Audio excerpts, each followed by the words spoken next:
The Sith Lord was starting to get tired.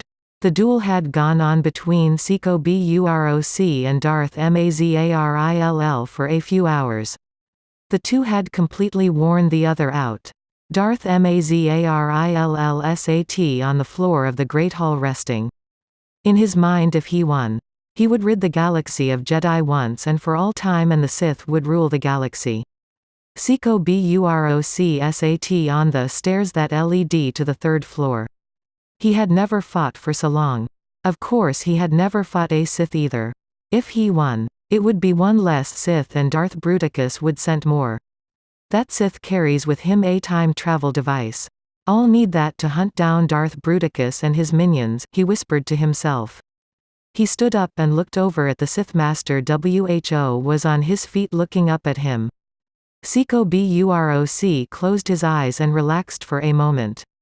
He remembered everything he learned in lightsaber combat. He would use it against the Dark Lord. The Jedi opened his eyes and saw Darth Mazarill at the base of the stairs. He backflipped, turned on his saber and landed on his feet as the Dark Lord front flipped over the Jedi and force pushed him and he dropped his lightsaber. Seiko turned to force grab his weapon as the Dark Lord swung low and caught the Grand Master across the back of his legs, knocking him to the floor on his stomach. The Dark Lord rose to his feet as the Jedi rolled over on his back. Darth Mazarill stood over his sworn enemy, raised his saber. Seiko looked in the Sith Lord's eyes. They were red and black. The red saber came down over Seiko's head and for a split second he could see the hate in his eyes, the power in his arms, and his mistake. Seiko Buroc could feel the burning of the saber as he saw it slowly come down inches away from penetrating his head. He used the force and took the saber from Darth Mazarill. The Sith was so full of anger and hate that he was unable to stop himself from falling on his own blade. He fell over, and before he died, the Dark Lord wondered how the Grand Master used the light side to defeat the dark and defeat him. A medical droid stood nearby. "Sir, Master Gival sent a capsule and myself to help you," he said. Seiko sat up and searched the Sith's pockets. He found a comlink, some Republic credits, and the time travel device. He took the items and pulled himself into the capsule. "I see that you survived, my friend. You are more wise than I am," Depa Gival said as he helped the droids wrap bacta strips around his legs. "Just barely, Gival, just barely," Seiko said as they took him to the infirmary. MZ-12 entered the council chambers and walked over to the table where Darth Bruticus was sitting with his feet propped up. The droid sat down next to him. "Darth Mazarill, and the slaves, are dead," he said, sipping a glass of blue milk. "Grand Jedi Master Seiko Buroc is more powerful than I thought." MZ-12 looked over at his master. "What about the device?" he asked. Darth Bruticus drank his milk and said, "Seiko has it. And when he comes, no one messes with him but me." "Understood?" he asked. "Yes sir," MZ answered. Later that week, Darth Bruticus and Darth Taba entered the Chancellor's luxury apartment. Darth Lucratis greeted the two Sith Lords. Who then sat down to discuss the ongoing war. Darth Taba didn't like their ideas at all, but he sat and listened to them talk. Darth Sidious talked so smooth and everything sounded so convincing, but he was hiding something. Taba saw that the ancient Sith Lord was speaking under his breath. The two Sith Lords went into another room and left Darth Bruticus and Taba alone. "Master, he is hiding something." Darth Bruticus cut the younger master off. "He isn't hiding anything," the Grand Master said, turning to face the man. "I wish you'd knock this crap off," Darth Bruticus said as the two Sith Lords returned to the room. Darth Taba stood up as the two men sat down. "They heard everything. This still doesn't feel right. We all know who he is and what he does. And what he's done. Now that he's here, I'm going to address this to him. If you pull anything, I'll finish what Mace Windu failed to do." The Dark Lord smashed his cup of tea on the floor and left the apartment. "Got in his ship and flew away." "What was that about?" Darth Sidious asked, sitting down and sipping his tea. Darth Lucratis stood up. Walked over to the window and said. He doesn't like or trust you at all. That much is clear. Republic troops poured out of the Naboo temple. Thousands of Sith and Republic soldiers killing each other. Darth Lazar and Darth Kamenwati were on the front line with Lord Scin cutting down Jedi. Yeah. Die, Scin yelled, cutting 3 apprentices in half. Blood covered the Sith Master and he was about to attack when Darth Kamenwati grabbed Sin's shoulder. How come you aren't using your lightsabers, he asked. Scin yelled back. Because I love the blood. The gore. And the adventure of using vibroswords. He said, decapitating another Jedi. The Chancellor was alone in his office with his personal advisors. He sat at his desk and looked out of the large window. Coruscant was much larger than in his time. Tell me more of the galaxy, he said as one of his advisors entered the room and sat down in front of him. Palpatine leaned forward slowly. I didn't tell or ask you to sit. You will stand and give me the information that I asked for. The man stood before the Chancellor and placed a small holoprojector on his desk. Turned and left the room. Palpatine watched the program that gave him anything he requested to know. A few hours later, the ancient Sith Lord found out where each Jedi temple was located along with every Sith temple. Citadel in the galaxy. He had information that Darth Bruticus did not have. Or so he thought. I'll help the Sith destroy the Jedi and then I'll help myself. He whispered to himself as he summoned General Tanash to his office. The general arrived immediately and reported to the Chancellor. Yes, Chancellor, he said, bowing to him and took a seat. Palpatine stood up slowly and walked around to the general and sat down next to him. I'm sure you've heard about the closings of the Jedi temples, he said as Tanash slowly nodded and said. Yes, sir. I've heard. Palpatine had a very worried look on his face and was very hesitantwhen it came to speaking to the general. I've summoned you here because I've learned a terrible truth. The Jedi are planning to take over. General Tanash's eyes widened and his chin hit the floor as the Chancellor slowly nodded. Yes, General, I'm afraid it's true. They have already killed every Jedi on Tatooine and destroyed the temple. The general jumped up and yelled. No, that's not true. It can't be. Palpatine stood up and spoke softly. I'm afraid that it is true, my friend. I have proof of it if you would like to see, he said, turning on a holo-vid screen and started showing him the video of the attacks. Dead Jedi littered the floors. Lightsaber burns all over the walls and floors. As you can see, General. That is clearly the work of the Jedi. No one else carries lightsabers but them, Palpatine said to him. Enough. I've seen enough, he said. I'll investigate this matter personally and discover the truth to this, he said, leaving the Chancellor's office. Palpatine sat down and sipped his tea. He turned a hologram on and spoke to the Sith Lord that appeared. I have a surprise for you, Lord Bruticus. War between the Jedi and the Republic will begin very soon. They will be overwhelmed and easy to defeat as soon as their allies turn against them. The Chancellor turned the hologram off and a group of senators barged into his office screaming questions at him. Please, my friends. One question at a time, he said while trying to calm the senators down. Now what is the problem, he asked. A senator's aide from Naboo stepped forward.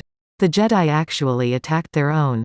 It isn't possible. They are incapable of doing such a thing, he said as the others tried to interject at the same time. Senators, he yelled. The room got quiet as the Chancellor once again showed the video footage to the senators that he showed to the general. Everyone couldn't believe what they saw. After discussing what to do with the Jedi, they all came up with a plan to deal with those betraying Jedi. They presented their plans to the Chancellor. Who disagreed with everything. My friends. The Jedi. Who did this disgusting act could be anywhere. Naboo, Coruscant, Ilum. And if they are on the run, the other Jedi would stick up for them. No. The best thing is to defeat them all and bring them to justice, he said. The senators spoke among themselves and a few moments later they agreed with the Chancellor. Who smiled a little and said. I know that you have made the right decision in this matter. Another thing that we must do is to not tell the Jedi or anyone in allegiance with them or they will do to us as they have done to the temple on Tatooine." The Delagation left his office. The Chancellor went home and went to sleep. 5.5 legions of Sith troops lie dead all over Naboo. Darth Kamenwati along with Lord Scin and Darth Lazar were surrounded by the Republic army. Darth Taba had just arrived to help his Sith brothers. He jumped out of his ship while it was still in the air and landed on his feet in the middle of the circle with 2 sabers in hand. When the Republic soldiers turned and ran toward the temple. "See that? I ran them off," Darth Taba said, turning his weapons off. "Nah, that wasn't it. They ran from your stench," Darth Kamenwati said, laughing. "Let's see what's up," Lord Scin said as the 4 masters and Sith troops followed the Republic armies back to the temple. Darth Lazar caught up to a trooper. "What's going on, soldier?" he asked. The trooper put his comlink away and lowered his gun. "We were ordered by the Chancellor to stop our attack against you and kill the Jedi," he said as Lazar let go of the soldier and watched the Republic attack the Jedi. "Let's go and help." Darth Lazar screamed and followed the trooper to the temple. The 3 Sith masters looked at each other and all said at the same time, "Order 66, Darth Taba ordered what remaining Sith soldiers that were left to leave before the Republic returned. The Sith masters tried to contact Darth Lazar several times. WHO ignored them, so they left him behind and headed for Wenathm. "Why are we going to that frozen wasteland?" Darth Kamenwati asked. A hologram appeared and spoke. "Because Darth Sidious is Chancellor. I thought it would be a great idea if we abandon the temple on Korriban just in case he decides to attack it," Darth Bruticus said. "So now we're on the run?" Darth Taba asked, shaking his head. "I knew something like this would happen. So far, 2 things that I have predicted has become a reality. How much more has to happen before you wake up? Why the hell did you have to bring him here? Did you ever think to ask any of us if we could do the job?" Taba said, walking away from the hologram. "He's right," Lord Scin said. "You need to open your eyes and stop eating that damn fruit. That stink is going to your head," he added as Darth Bruticus turned off the hologram and walked by Darth Noraa. Darth Lilith and MZ-12 were already on the icy planet of Wenathm preparing the arrival of the other masters. Darth Lazar ran inside the Jedi Temple and watched thousands of troops attacking the Jedi. They tried to fight them off, but there was too many. The odds were against them, 3,000 to 1. He couldn't believe his eyes. He was overwhelmed to see what was going on, so he decided to join in on the fun and kill some Jedi. He entered the library and spotted an older man evacuating younglings and apprentices through a ventilation shaft. Every soldier that got near him was cut down. The Jedi spotted him, turned his saber on and walked toward his enemy. The Sith did the same. The 2 said nothing to each other as they fought. Blocks, parries, thrusts, and all kinds of theatrics. The Republic troops had never seen anything like it before. They stood like statues at the entrances and did nothing but watch the red and green lightsabers dance in the darkness. As soon as the purge started, it was nearly over. The Republic had every entrance covered on the ground floor and was quickly advancing on the rest of the temple. A transporter was hidden in the forest loading wounded Jedi, mostly children, to escape the purge. "Where's Master Smith?" a youngling asked. "He's still inside," another yelled as they grabbed the last of the children and prepared to lift off. "We cannot wait for him. We must go now," a master yelled. Master Rost thought for a moment, then nodded and stepped away from the door as it closed. Master Smith was still inside fighting with Darth Lazar, which was going nowhere. The Jedi lunged forward and slashed the Sith on the side of his face. Force pushed the Republic troops through the entrances and over the rail to the Great Hall. 3 floors below, and Force ran to the ventilation shaft as the Republic troops fired on the Jedi. Master Smith barely got out of that portion of the building before it crumbled and crushed the Jedi to death.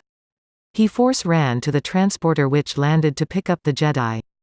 Darth Lucratis flew toward the Jedi Temple and picked up the wounded Darth Lazar. Who had a huge lightsaber burn on the side of his face. Once the Sith was inside, the Master lifted the ship from the top of the temple. He sensed a large Jedi presence nearby. Darth Lukratis gave Darth Lazar a Bacta patch for his face. Flying away, he spotted the large transporter and fired 4 proton torpedoes, hitting the ship and blasting the Jedi 500 feet backwards and killing all of the Republic troops that were following him. Woohoo! The Sith Master yelled, leaving the planet and going into hyperspace. Master Smith slowly rolled over on his stomach. Bodies lie around him as he got up to his feet. His vision was blurred and slowly went away as he looked around. What would lead to all of this, he asked himself as he walked toward the temple to help any others left alive. He entered the battered and half-destroyed building looking for anyone alive. He saw no one but troops. Who turned and saw him. Opening fire on the Jedi Master, he used his lightsaber and deflected every shot back at the enemy. Then he broke the complete line of troops that ran to stop him.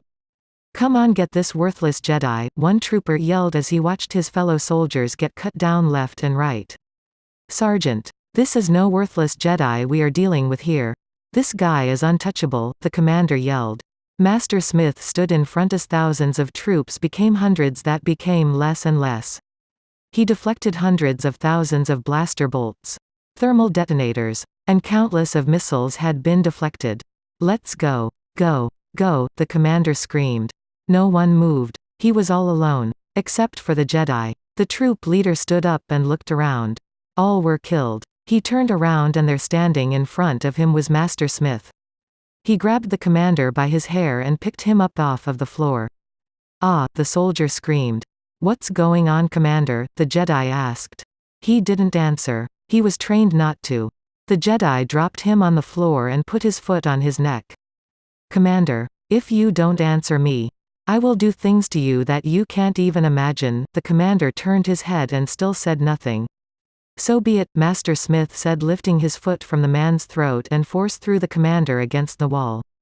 "Your troops have killed every Jedi in this temple. Every one of my family is dead.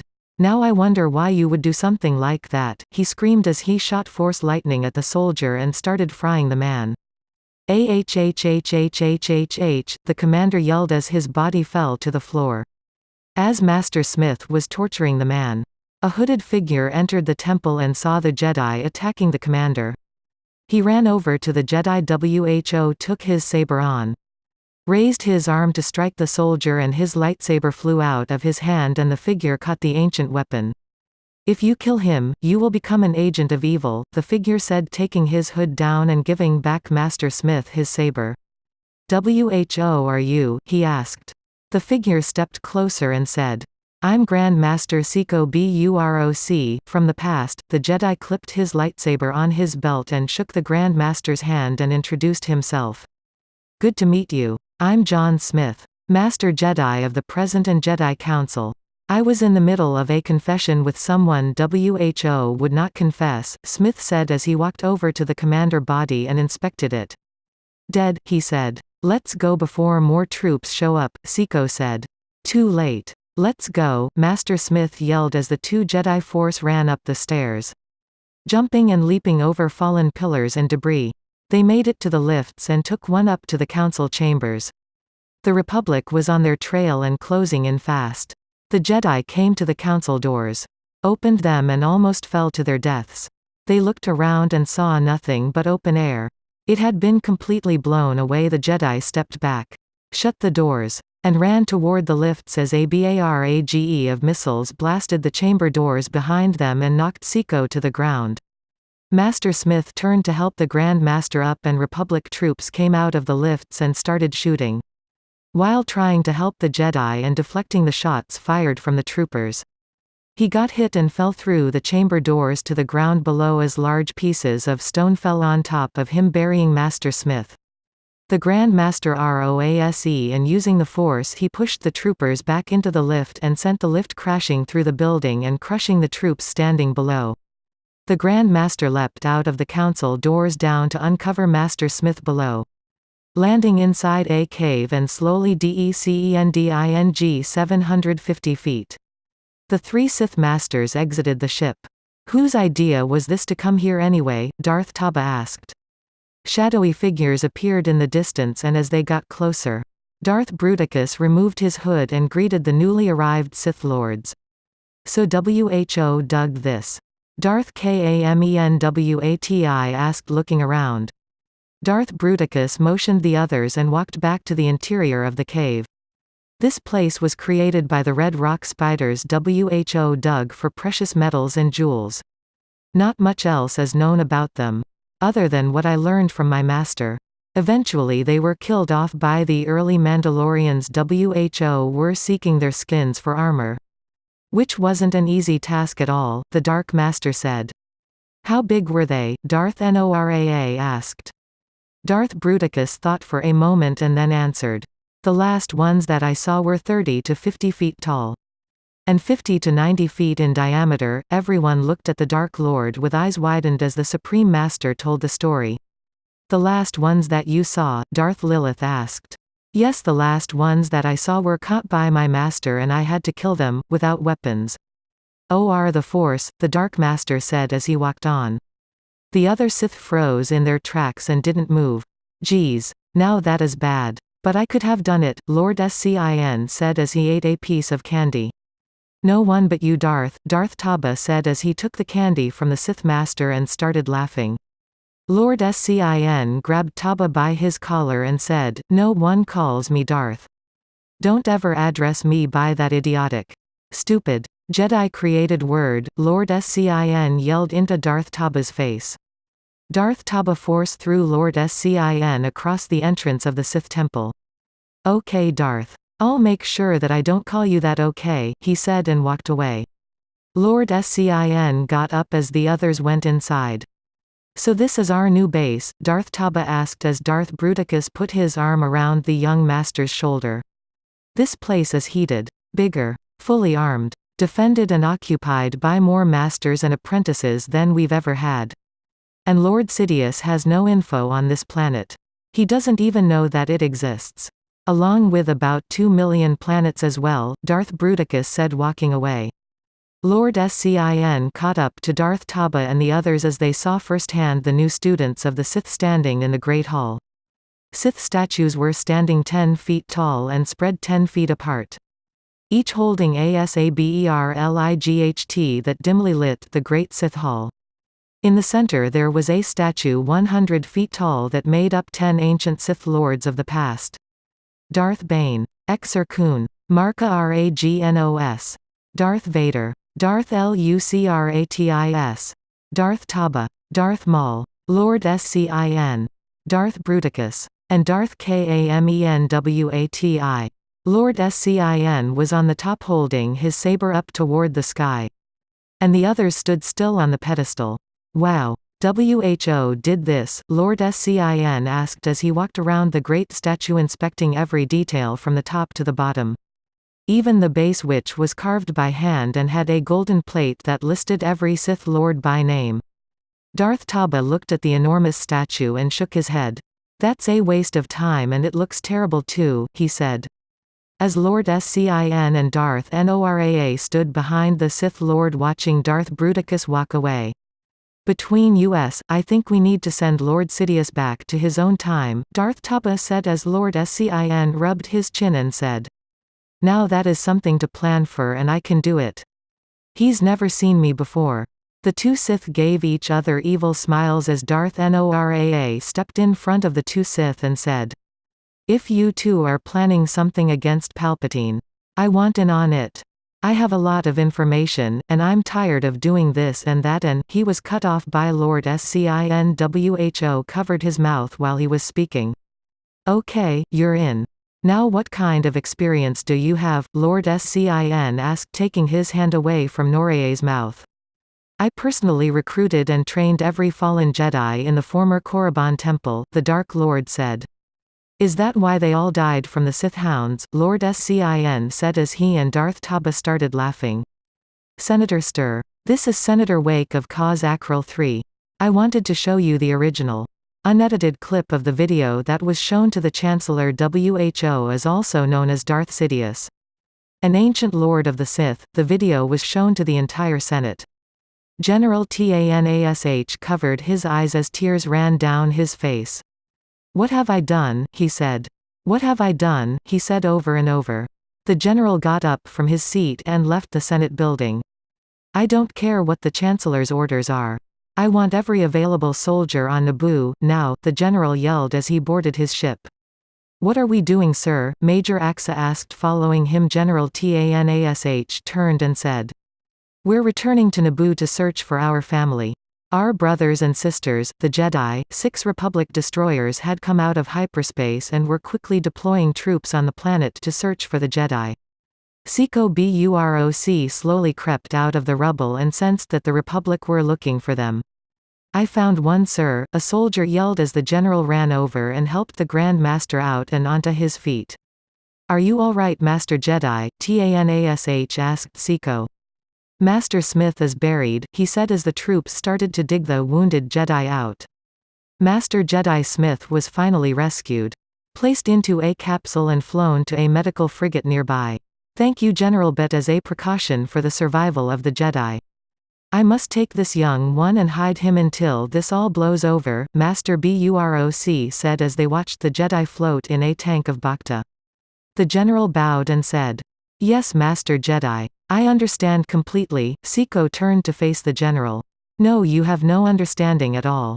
If you did, you and your troops would not have attacked us," the Grand Master yelled as soldiers started to gather around the entrance and listen. "How many temples have been attacked? 1, 2, 10, he asked, yelling again as the general started mumbling. We don't have 10 temples." Seiko Buroc punched through the top of a marble durasteel table. Using the force and blasted the general and his platoon of troops more than 50 feet away. The Jedi Force grabbed the leader off of his feet and walked over to him. "How many?" the Jedi yelled. The force from his voice was so great that it shook the walls and all of the soldiers ran in fear. The general was so frightened that the master saw a yellow puddle forming beneath his feet. He threw him down and walked to his quarters. The commander ran over and helped the general to his feet. "You upset him greatly, sir," he said.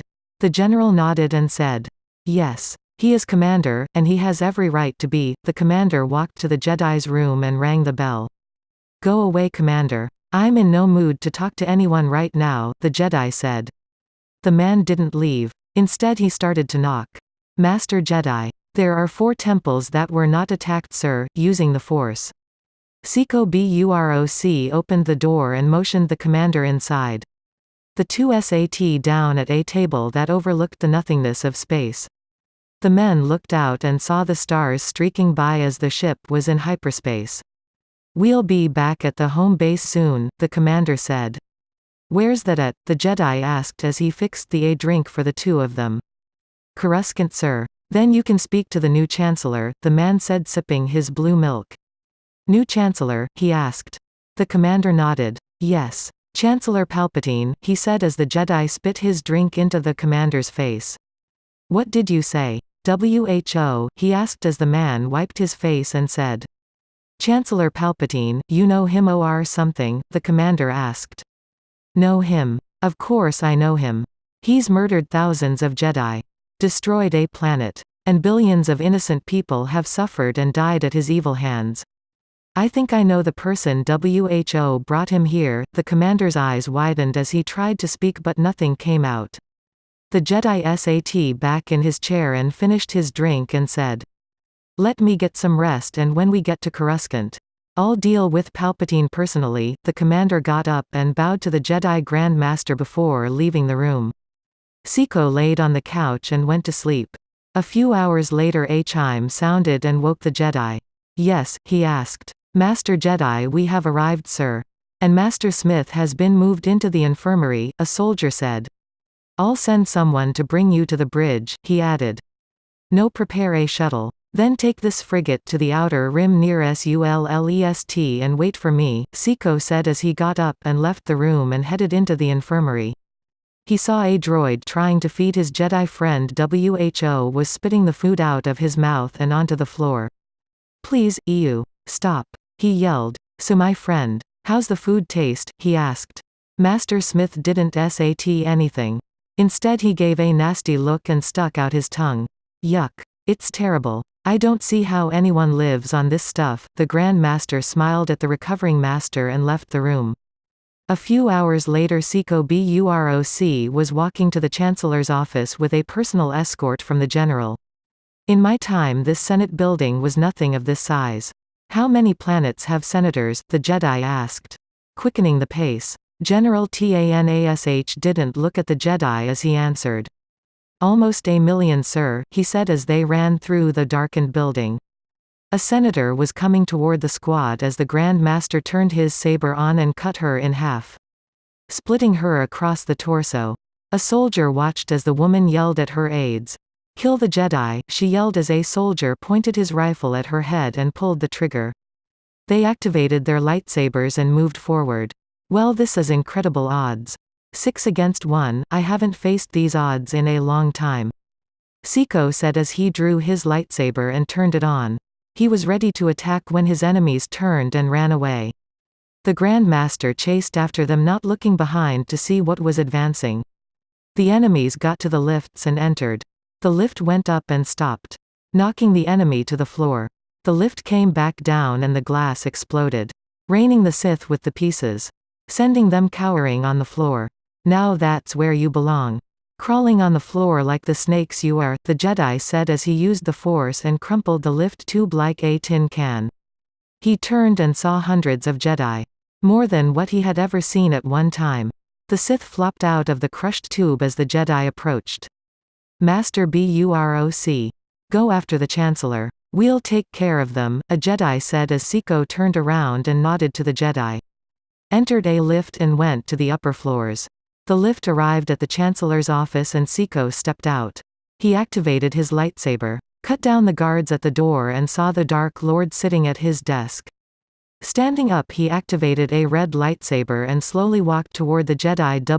Who turned his saber off and grabbed a device and pushed a button. Nothing was said as Seiko Buroc threw the device at the Chancellor. He ducked as the instrument flew over his head and activated itself. A small wormhole appeared behind the ancient Sith Lord as the Jedi kept his distance. Engulfing the Sith, Seiko Force grabbed the device and walked away. No.